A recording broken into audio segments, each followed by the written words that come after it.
तुर्कमान gate के पास स्थित फैज़े इलाही मस्जिद और कब्रिस्तान के आसपास अवैध कब्जा हटाने पहुंची दिल्ली नगर निगम और दिल्ली पुलिस पर हिंसक हमला हो गया।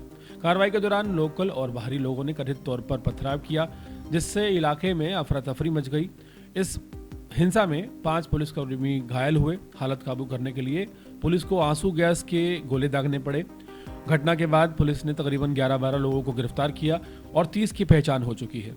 करीब 400 वीडियोस की गहन जांच की जा रही है। और इसी बीच दिल्ली में अतिक्रमण के खिलाफ सख्ती को लेकर एक और बड़ा मोर्चा खुल गया है।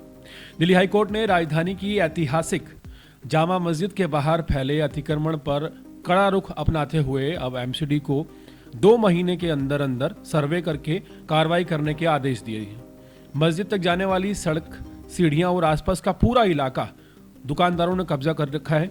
कोर्ट की सख्ती के बाद ये माना जा रहा है कि तुर्कमान गेट के बाद अब जामा मस्जिद क्षेत्र में भी बुलडोजर की कार्रवाई देखने को मिल सकती है।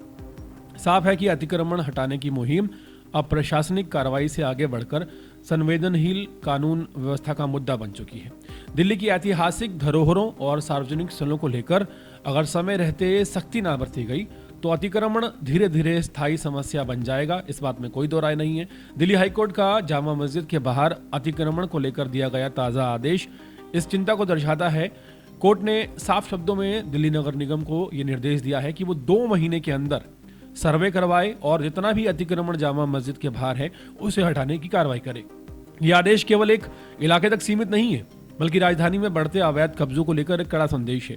दिल्ली की शान माने जाने वाली जामा मस्जिद के बाहर हालत बेहद ज़्यादा चिंताजनक है।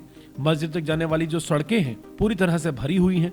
आसपास की गलियों तक में अवैध कब्जा है। सीढ़ियों तक दुकानदारों ने कब्जा रखी है। सड़क के दोनों ओर बीच में लगी पटरियां दुकानों के कारण रास्ता इतना छोटा हो जाता है कि आम लोगों को आने जाने में भारी परेशानी होती है, जिससे छीना झपटी, मोबाइल चोरी ऐसी घटनाएं सामने आती है। इससे न सिर्फ ट्रैफिक अव्यवस्थ होता है बल्कि सुरक्षा और आपात स्थितियों में भी जोखिम पैदा होता है।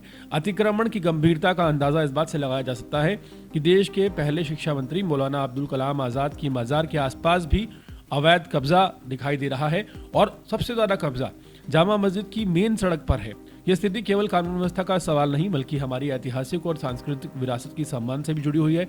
जब दुनिया भर से पर्यटक जामा मस्जिद देखने आते हैं तो उन्हें ये अव्यवस्था और अतिक्रमण देखना पड़ता है, जो राजधानी की छवि को नुकसान पहुंचाता है। और ये एक बहुत ऐसा बड़ा मैटर है जो पेंडिंग पड़ा था।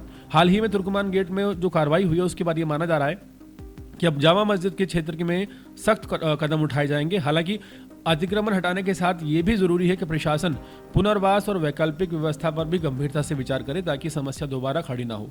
कोर्ट का यह आदेश अभी सार्थक होगा जब कार्रवाई निष्पक्ष, स्थायी और जनमित वो ध्यान में रखकर की जाएगी।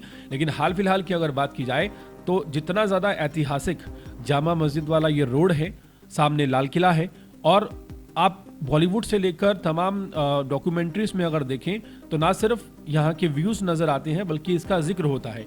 लेकिन अगर आज आप जाकर देखें तो जामा मस्जिद के बाहर इतना ज़्यादा अतिक्रमण है जो कि छवि खराब करता है राजधानी दिल्ली की।